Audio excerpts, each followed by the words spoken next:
Assalamualaikum warahmatullahi wabarakatuh. Selamat datang di channel diskusi matematika. Konsep bilangan pecahan di dalam Al-Quran. Pecahan merupakan konsep dasar dalam ilmu matematika yang sangat penting karena aplikasinya yang begitu luas. Pecahan sangat sering digunakan dalam kehidupan sehari-hari. Bilangan pecahan adalah nilai bilangan antara dua bilangan bulat yang ditulis A per B dengan B tidak sama dengan 0. A disebut pembilang dan B disebut penyebut. Contoh aplikasi bilangan pecahan dalam kehidupan sehari-hari adalah ketika seseorang ingin membagi kue ulang tahun untuk diberikan kepada 4 orang temannya, maka yang diperoleh tiap orang dapat dinyatakan konsep bilangan pecahan, yaitu setiap temannya mendapat 1/4 bagian. Di dalam Al-Quran, secara gamblang Allah Subhanahu wa Ta'ala menyatakan konsep bilangan pecahan, yaitu di dalam Quran surah An-Nisa ayat 11-12.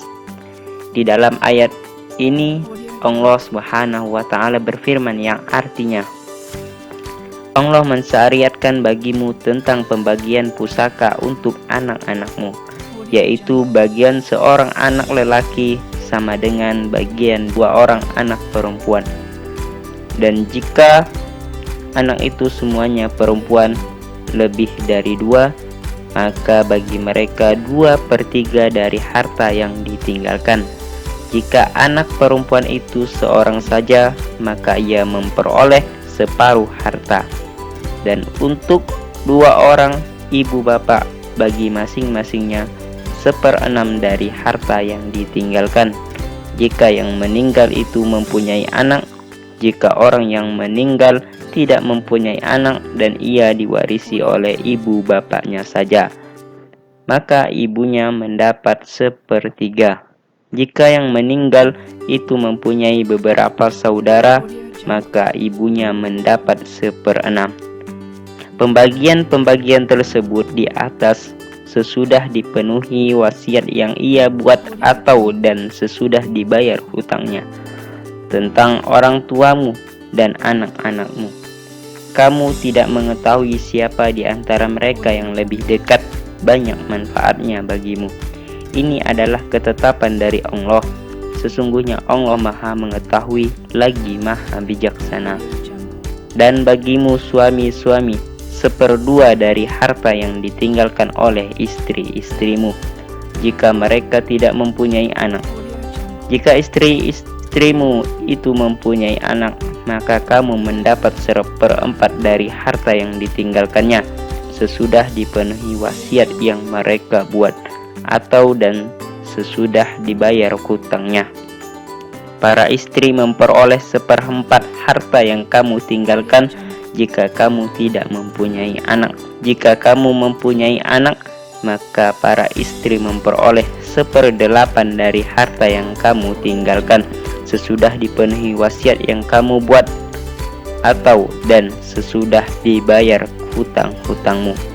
Jika seseorang mati, baik laki-laki maupun perempuan, yang tidak meninggalkan ayah dan tidak meninggalkan anak, tetapi mempunyai seorang saudara laki-laki seibu saja atau seorang saudara perempuan seibu saja, maka bagi masing-masing dari kedua jenis saudara itu 1/6 harta.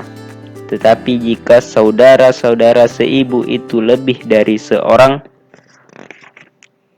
maka mereka bersekutu dalam yang 1/3 itu sesudah dipenuhi wasiat yang dibuat olehnya atau sesudah dibayar hutangnya dengan tidak memberi mudarat kepada ahli waris.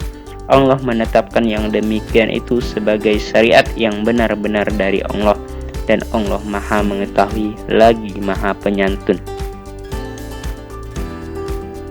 Dari 2 ayat surah An-Nisa ini, Allah menjelaskan bagaimana seharusnya pembagian harta warisan yang harus dilakukan dalam ilmu fikih, dikenal dengan fikih mawaris.